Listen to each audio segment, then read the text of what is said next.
Hi everyone, welcome to the Database Management Systems.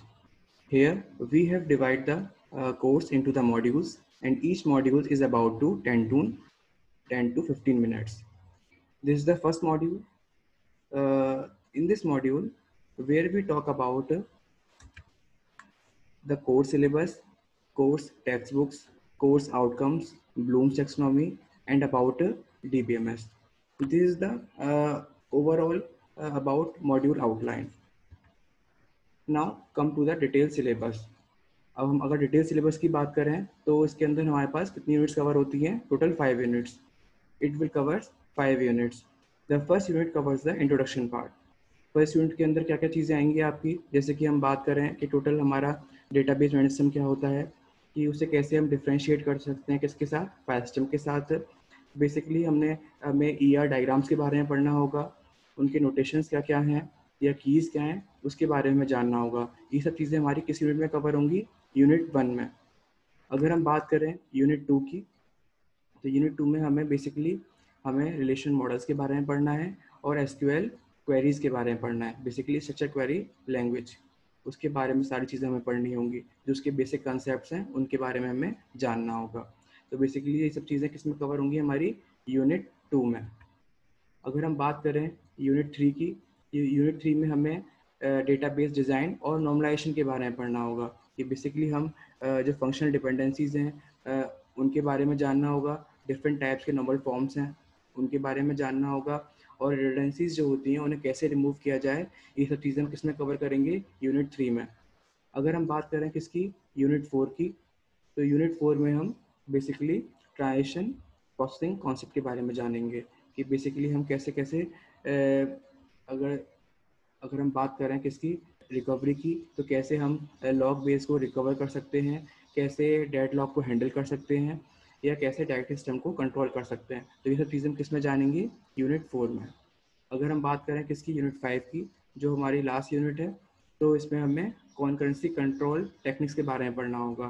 कि basically हमारे क्या क्या स्कीम्स हैं, क्या क्या हमारे टेक्निक्स हैं, उनके बारे में हमें जानना होगा. तो टोटल हमारे पास कितनी यूनिट्स हैं? टोटल 5 यूनिट्स हैं, जो कि हम पूरे इस सारे मॉड्यूल्स में इन यूनिट्स को हम कवर करेंगे. अब बात आती है किसकी? टेक्स्ट बुक्स की. तो बेसिकली ये क्या है? हमारी टेक्स्ट बुक्स हैं जो कि हम रेफर कर सकते हैं. डिफरेंट डिफरेंट टेक्स्ट बुक्स हैं डिफरेंट डिफरेंट पब्लिकेशंस की.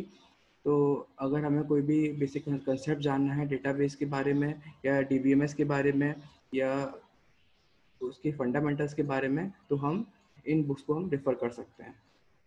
Now come to the course outcomes. अब बात आती है कि कोर्स आउटकम्स क्या होते हैं. Basically course outcomes are the statements of what a student should know, understand और be able to demonstrate after completion of a course. Basically कि स्टूडेंट्स अगर हम कोर्स कवर करते हैं, हमारा कोर्स कंप्लीट होता है, तो स्टूडेंट्स उसे क्या क्या मालूम होना चाहिए, या क्या क्या उसे उसके अंदर अंडरस्टैंडिंग होनी चाहिए, या उसे क्या क्या कह सकते हैं हम कि वो डेमोन्स्ट्रेट करने के कैपेबल है या नहीं. तो ये सारी चीज़ें हमारी किस में कवर होंगी? हमारे कोर्स आउटकम में. बेसिकली कोर्स आउटकम जो है, जो डिफाइन किए जाते हैं, बेसिकली वो पर यूनिट के हिसाब से डिफाइन किए जाते हैं. कि जैसे कि हमने अभी देखा था कि डिटेल सिलेबस हमारे पास में है, तो उसमें टोटल 5 यूनिट्स थी. तो हमने हर यूनिट के अकॉर्डिंग हमने एक CO डिफाइन किया. तो हमारे पास टोटल COs कितने आ गए? हमारे पास 5 COs आ गए. अब COs को हमें क्या करना है? फ्रेम करना है. तो हम COs को कैसे फ्रेम कर सकते हैं? किसके अकॉर्डिंग? ब्लूम्स टैक्सोनॉमी के अकॉर्डिंग. किसके अकॉर्डिंग? ब्लूम्स टैक्सोनॉमी के अकॉर्डिंग. अब अगर हम बात करें ब्लूम्स टैक्सोनॉमी की, तो ब्लूम्स टैक्सोनॉमी क्या होती है? कि ये एक स्ट्रक्चर प्रोवाइड करता है आपका, कि हम किसी भी कोर्स आउटकम को कैसे लिख सकते हैं. कि अगर हम कोई भी एक कोर्स आउटकम लिख रहे हैं किसी यूनिट का, तो हम उसे किस लेवल पे हम उसे ब्लूम टैक्सोनॉमी के अकॉर्डिंग हम लेके जाएं. जैसे कि अगर हम बात करें पीछे CO1 की, तो CO1 हमारा, अगर हम apply knowledge of database for real life application, तो ये किस लेवल को अचीव कर रहा है? हमारा नॉलेज 3 को. अगर हम ब्लूम टैक्सोनॉमी में देखें 3 यानी कि एप्लीकेशन, यानी कि किस लेवल को अचीव कर रहा है? एप्लीकेशन लेवल को. तो अगर हम कोई भी COs डिफाइन करते हैं किसी यूनिट का, तो हमें अगर हमारे पास 6 लेवल्स हैं, तो हमें 6 नॉलेज लेवल्स हैं, तो इनको हमें क्या करना होगा? अचीव करना होगा किसी भी COs के लिए. तो ऐसे ही हमने CO2 को डिफाइन किया कि वो भी किसी एक लेवल को अचीव कर रहा होगा। अगर हम बात कर रहे हैं CO3 की, तो वो भी हमारा किस नॉलेज को अचीव कर रहा है, K2 और K3 को, यानी कि नॉलेज 2, यानी कि हमारा लेवल 2 को और लेवल 3 को, जैसे कॉम्प्रहेंशन एंड एप्लीकेशन लेवल। तो बेसिकली ब्लूम टेक्सोनॉमी क्या होती है कि एक स्ट्रक्चर प्रोवाइड करती है किसी भी कोर्स आउटकम को लिखने के लिए। तो वो पर्टिकुलर कोर्स आउटकम किसी किसी लेवल को क्या कर रहा होगा, अचीव कर रहा होगा। तो ये टोटल हमारा क्या था, ब्लूम टैक्सोनॉमी के बारे में था। तो हमने सिलेबस के बारे में जाना, सिलेबस में कितनी कितनी यूनिट्स हैं उसके बारे में जाना। हर यूनिट के लिए हमने एक कोर्स आउटकम डिफाइन किया, किसके बेस पे, किसके अकॉर्डिंग हमने कोर्स आउटकम फ्रेम किए, ब्लूम टैक्सोनॉमी के अकॉर्डिंग, कि वो किसी ना किसी कोई एक कोर्स आउटकम आपका क्या कर रहा होगा, एक लेवल को अचीव कर रहा होगा, एक या एक से ज़्यादा लेवल को अचीव कर रहा होगा। Now come to the database management systems. अब हमें जानना होगा कि डेटाबेस मैनेजमेंट सिस्टम होता क्या है, इसकी नीड क्या है, इसका यूज़ क्या है, कि कहाँ कहाँ हम रियल लाइफ में इसे देख सकते हैं और इम्प्लीमेंट कर सकते हैं बेसिकली। तो अगर हम बात करें DBMS की, DBMS stands for database management systems. DBMS contains information about a particular enterprise, यानी कि कोई भी अगर हमारे पास एक स्पेसिफिक या कोई भी पर्टिकुलर हमारे पास एक एंटरप्राइज है या ऑर्गेनाइजेशन है, तो वो उसका डेटा, उसकी इंफॉर्मेशन को क्या करता है, कलेक्ट करता है और स्टोर करता है, DBMS। अगर हम बात करें कि ये किससे डील करता है, it deals with the collection of inter related data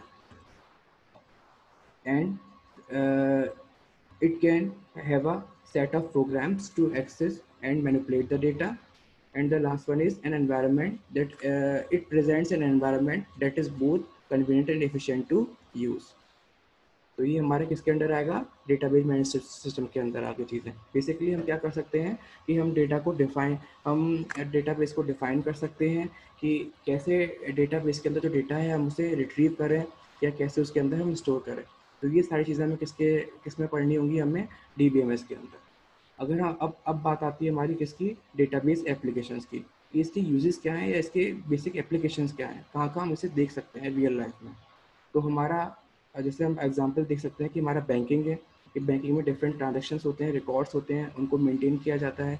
universities में हम देख सकते हैं कि डिफरेंट डिफरेंट स्टूडेंट्स के रिकॉर्ड्स होते हैं, उनके ग्रेड्स होते हैं, तो वो सब चीज़ें मेंटेन की जाती हैं। ऐसे ही एयरलाइंस में अगर हम बात करें सेल्स की, तो डिफरेंट डिफरेंट हमारे परचेजेस, कस्टमर प्रोडक्ट्स, उनका रिकॉर्ड्स, वो सब चीज़ें हम देख सकते हैं।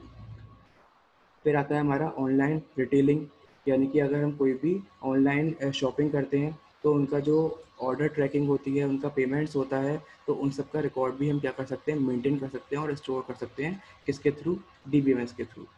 अगर हम बात करें किसकी, ह्यूमन रिसोर्सेज की, जैसे कि हमारे पास डिफरेंट डिफरेंट सोशल वेबसाइट्स हैं, सोशल मीडिया है, तो उन सब का डेटा होता है, तो वो डेटा भी हम क्या कर सकते हैं, हमें स्टोर करने की नीड होती है, तो हम DBMS के थ्रू उन सब का डेटा को स्टोर कर सकते हैं। तो बेसिकली ये क्या था हमारा पूरा, DBMS एक्चुअली में होता क्या है, इसे कैसे हम डिफाइन कर सकते हैं और कहाँ का इसे रियल लाइफ में हम देखते हैं और यूज़ करते हैं। तो ये पूरा DBMS के बारे में था। ये एक फ्लो डायग्राम है कि बेसिकली डिफरेंट डिफरेंट कंपोनेंट्स हैं जो कि उस फ्लो डायग्राम में यूज़ होते हैं। डिफरेंट टाइप्स के डेटाबेसेस हैं, एप्लीकेशंस हैं, ऑपरेशंस हैं। ये सब चीज़ें किसके अंडर यूज़ होती हैं, आपकी DBMS के अंदर।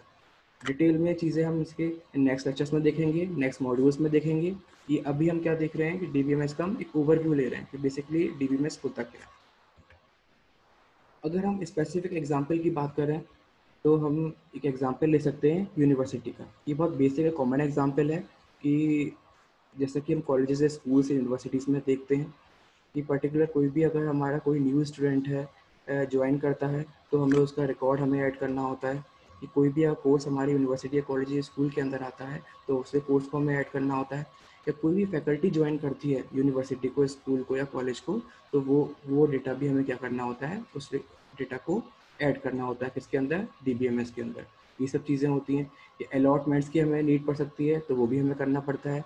कि कोई भी स्टूडेंट्स किसी कोर्स के लिए रजिस्टर कर रहा है, तो हम उसका भी डेटा मेंटेन कर सकते हैं, उसका भी डेटा हमें क्या करते चलना होगा, स्टोर करते चलना होगा। क्लास रोस्टर अगर हमें जनरेट करना होता है, तो उसका भी डेटा हमें मेंटेन करना होगा। अगर स्टूडेंट्स ने एग्ज़ाम्स दिए हैं तो उनके हमें ग्रेड्स असाइन करने हैं, तो वो भी हमें क्या करना होगा, उनका भी डेटा हमें क्या करना होगा, असाइन करना होगा। कैसे कंप्यूट किया जाए उसका डेटा भी मेंटेन होना ज़रूरी है, और उनकी ट्रांसक्रिप्ट जनरेट करना, तो उसकी भी हमें नीड होगी। तो ये ओवरऑल हमारे पास क्या है, एक हमारे पास डेटा है, एक ऑपरेशन है कि जो हमें परफॉर्म करना होगा। किसी टूल के थ्रू हमें डेटाबेस को क्या करना होगा, स्टोर कराना होगा, तो हम जिसमें हम ये सारे ऑपरेशंस हम परफॉर्म कर सकें, और हमारा जो यूनिवर्सिटी का डेटा है वो क्या रहे, एक पर्टिकुलर टाइम के लिए हमारा क्या रहे, स्टोर रहे। तो बेसिकली हमने आज पूरे मॉड्यूल में क्या चीज़ हमने पढ़ी कि सिलेबस के बारे में, पर्टिकुलर यूनिट्स के बारे में, यूनिट्स के कोर्स आउटकम के बारे में। कोर्स आउटकम को फ्रेम करने के लिए हमने ब्लूम टेक्सोनॉमी का यूज़ किया। उसके बाद हमने थोड़ा या उसके ब्रीफ डेटा वेयर हाउस के बारे, अगर हम बात करें डेटाबेस के बारे में, हमने चीज़ें जानी। तो ये आज का पूरा एक ओवरव्यू था मॉड्यूल का। Thanks to everyone.